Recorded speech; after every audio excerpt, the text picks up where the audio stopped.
Hello everyone and welcome back to another AFK journey video. In this video we're going to be going through the Dauntless Squad Ravaged Realm boss, which is the Mauler faction, and no Celestial Hypergene heroes are going to be usable here. So hopefully you guys, if you have some of these Mauler heroes built up, you'll be able to put together a pretty high scoring team. So today we're going to talk about the different team comps you can try to go for, but really there is one generally considered best overall team, which will be your physical damage dealer team on team number 1, because you have Kruger as the form of debuffer to decrease the physical defense of the boss, and then you have all of these physical damage sources, Shakir, Reese. I had Brutus, as you see from my formation, but it's only because I don't have Seth built up. As you see from Stroker's formation, Seth is going to be the optimal damage dealer to run if you have him built up, but a lot of people don't build him up because there's so many different Mauler A-level heroes you have to build up.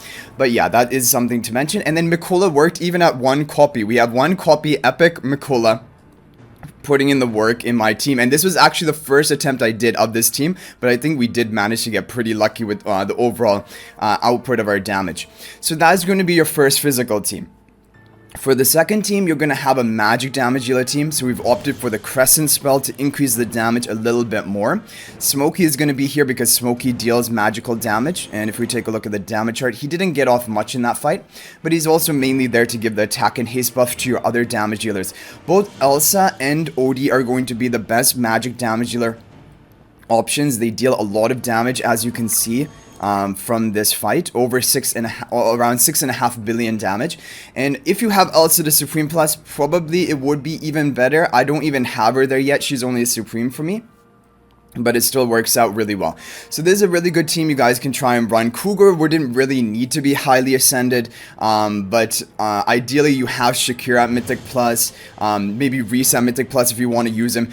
And by the way, if you don't have Reese built up as well, you can experiment with Seth instead of Reese in this slot, or try Reese unascended and see which one does better for you. But other people have tried to run a physical team on the second team and then a magical on the first, but I think the damage output from those teams are usually going to be a little bit lower. I think it might have something to do to the fact that the Kruger debuff is going to apply onto the boss, and whenever you have these debuffs, you want to have a lot of physical damage sources, so like 5 allies getting the benefit of that. Whereas the second team, there's no form of debuff, it's just the buffing you have. So maybe that is one reason. Anyway, this is going to be your go-to team, and the overall dream team is the one Stroker has. And we have a replay of Splash, who's the top ranker of our district, who is currently at 35.8 billion damage, and he used pretty much the identical team. He just has more invested heroes. So that is going to be it. I'm going to show you some runs just to take a look at how it plays out. And oh, actually let's take a look at the charms first, because I also tried to optimize the mythic magic charms for all of these heroes. And another thing to mention is if you don't have Elsa built up, a great replacement for Elsa will be Citrana. But it will again depend if you have Citrana built up, which again a lot of people won't have. Lumont, even though he has a seasonal skill of Lucius and Scarlita, we thought maybe he would be quite useful in this boss, but he just doesn't have a place even with that buff. But definitely, if you don't have all of these heroes built up, you can experiment and mix and match things, but basically stick to your physical team on the first team, which I don't have here because I was doing some experimentation, but physical team on the first with Quick Blade spell, and then on the second have your magical damage oriented team. And that is going to be it. Okay, let's take a look at the charms that we have equipped to all of the heroes here, because it does make a pretty meaningful difference, and it can also increase your total damage output if you do multiple runs by having these charms. So for Odie, I think it's hands down Gale's charm is going to be the best. It gives you attack and attack speed. I did try some different options, for example attack and crit, but I think attack and attack speed for Odie is really important. With the attack speed, you can stack poison faster. And for Shakira, I think this is going to be the best for damage. It gives you both offensive stats, haste and skill power. And based on all of his charms, I think probably that would be the best. I don't know. Haste and crit damage boost. The thing is, skill power, I think, will increase the attack buff that he will grant to allies. If you have him at his Mythic Plus, or is it not? Okay, it won't. It will... No, it does. Grant him 5 plus 1% attack. So it will increase the attack buff onto himself and allies if you have him at Mythic Plus. So that's why skill power is kind of essential for Shakir. You can run Coco if you want to, or if your team is having trouble surviving, that would be good, but she is not going to increase your damage by much. I tried to team with Coco, for example, rather than MIKOLA. I thought maybe because my MIKOLA is only epic, Coco would be better, but it got like 1 billion less damage. MIKOLA works even at 1 copy because you get that honor arena effect, and if she can survive throughout the fight, she's still going to be very valuable for your team. Okay, and now Entendre, I mean, if you really need it and you don't have other heroes built up, maybe you could try her, but she's really a tank. She's not going to increase your damage by much. Smokey, we just have the healing and skill power charms, because the skill power, I think, will increase the attack buff he provides to allies, so that's pretty important to have that. Brutus, we have the, you can opt for either these ones, attack and haste for offensive stats, or even haste and skill power, or even attack and crit. Honestly, I don't know which is overall the best, but I thought haste is a kind of an important stat. It gives you faster skill casting and also faster attack speed, so that's why I chose that. For Reese, I gave him, I think the best would probably be the Butcher Charms, giving you crit and crit damage boost. Maybe attack and crit from Titanic Charm, both are reasonable options. And if you don't have any, then you can do like my Arcane Charm on the left, because I didn't have any other options, and attack and skill power. They're all basically just offensive stats on Reese. Probably Butcher Charm would be the best. Kruger, we have these charms, which are the Mystic Charms, haste and skill power, again, both offensive stats to increase his damage output just by a little bit, because he's not going to have any issue surviving, so you can definitely go for that.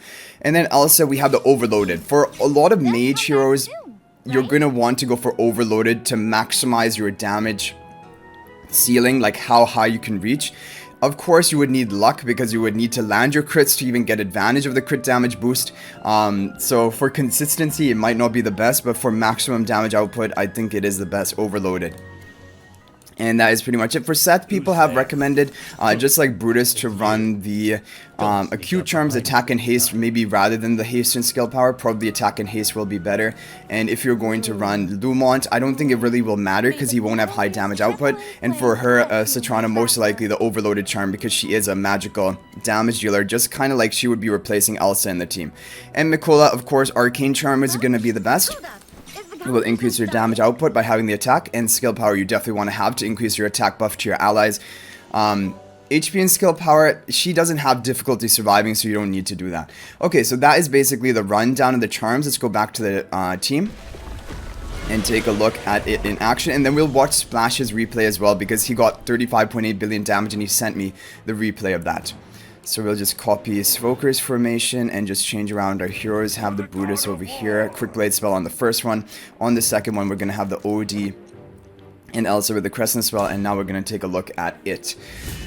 So I think the Mauler team, for me at least, has worked out a lot better, because even with the one copy of MIKOLA, you're getting your value, and you're going to be able to have a competitive score without you even fully investing in her, which is a really cool thing. Most of the time, heroes that just one copy are not going to be usable, but MIKOLA definitely is an exception to that.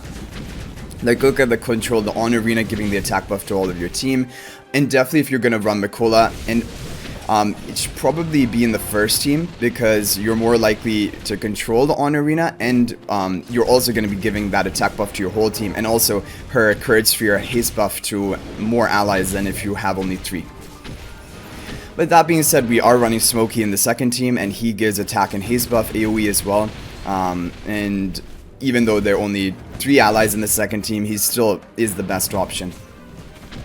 So Reese gets off a lot of damage throughout the fight. I want to take a look at the damage chart at the end of this to see who is actually contributing the most, but I would expect Reese, and then probably all the other ones would be contributing a good amount of damage, but somewhere less than Reese.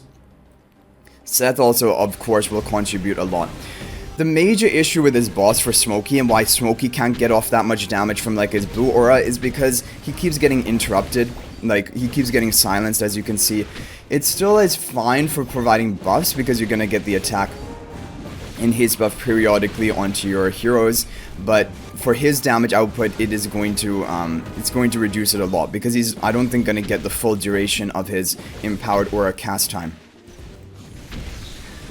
But Elsa and OD deal a lot of damage, and Elsa, just in general, is a really hard-hitting hero and something that you should probably be keeping on your wish list, but now it's going to be pretty competitive when MIKOLA is added into the wish list pool, because you'll want to have MIKOLA on the wish list, probably Shakir as well. He's really dominant in the Dream Realm now, and then you also want Elsa, so you need a lot. There's a lot of high quality S level heroes, so I'm hoping that in the new season they are going to add some of these current season heroes into the Arena Emporium shop. That would be an amazing way to acquire them. But yeah. And also the damage output compared to yesterday is much higher onto this boss. Like in yesterday's testing, like we got max on 21.6 billion damage, but already we've gotten like over 10 billion. Higher than that, getting the 31. Oh, we got a new record. 32 billion, wow. That is amazing.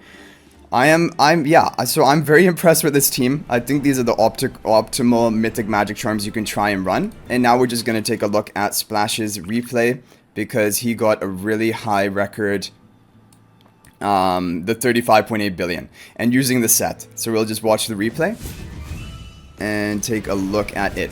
So Seth is going to run up to the front. It's just going to actually, what we should probably be looking at is the damage contribution at the end of the match. So I'll just watch it on 2x speed, and we can take a look then at the damage at the end and compare it to my team. But his team, 35.8 billion damage. I'm still really happy that we're getting 32 billion damage with one copy epic MIKOLA, and then not even having the Seth built up. And Elsa is not even Supreme Plus, although I don't think that probably matters that much. But I think Supreme Plus does give her an ability to increase her damage by a bit. So this is actually going to be a mode, and if they're going to continue adding faction limited bosses, then there will be some argument to begin building up these A-level maulers like Seth and Satrana. Because previously they didn't have any use, but when you have, like, you're not restricted into which factional heroes you can bring, like in Dream Realm. But if you're restricted, then that will make it more of a priority to build all of these heroes. And so maybe it will change our wish list sort of logic. So we got 20.3 billion damage with that first team. Let's take a look at the damage output. So Reese did the most damage, and that's what I was expecting in our team too. But Seth did the second most damage, and that is why he's the best damage dealer option here. Looking at the second team, got really similar to our level of damage. His Elsa did a bit more than mine, and OD also did a bit more than mine, but probably because of the higher investment. So Elsa, I think even at Mythic Plus, she is going to be contributing high damage, almost the maximum damage in this fight. So Supreme Plus won't be a huge like priority for this boss at least. So then here we have this. Oh no, the 2x speed option is not available. Like, so we're just gonna be locked in here until it's over. We can't even skip it.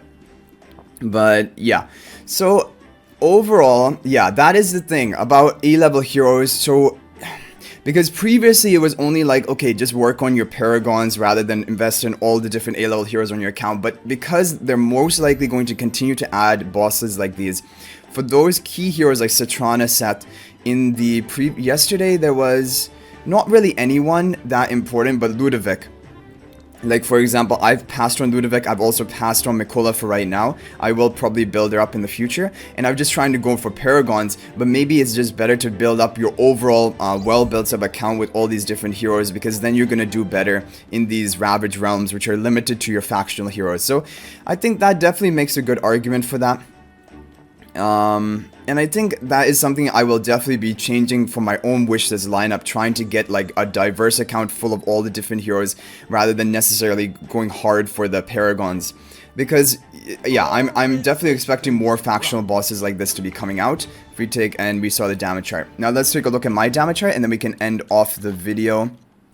So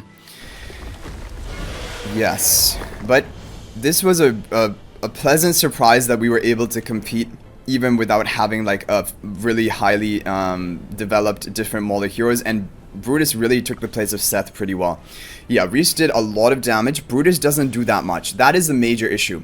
If we had Seth here instead of Brutus, we would be doing a lot better. And the upgraded MIKOLA did up to 2 billion damage, whereas one epic copy of her only does like yeah, under 500 million damage. So that is a major difference. In this team, my OD did a huge amount of damage and Elsa did not do as much. But overall, we got a similar damage total output compared to Splash's second team. So anyway, guys, I hope you enjoyed the video. Thank you for watching. That's going to be it for this one. Good luck trying these teams, and stick to probably the physical team on the first one with Kruger, Debuffer, Quick Blade Spell, and then as many physical damage dealers, Reese, Brutus, Seth. Definitely run MIKOLA. Even if you have one copy, it is going to help you, because definitely if I was not running MIKOLA, like if we take a look on the team where I ran Coco instead of MIKOLA, I got 30.4 billion damage. And with MIKOLA, my maximum is 32 billion damage. So MIKOLA is going to be better even at one copy. So I hope you guys enjoyed the video. Thank you for watching, and I'll hopefully see you guys in the next video. And until then, everyone, peace out for now.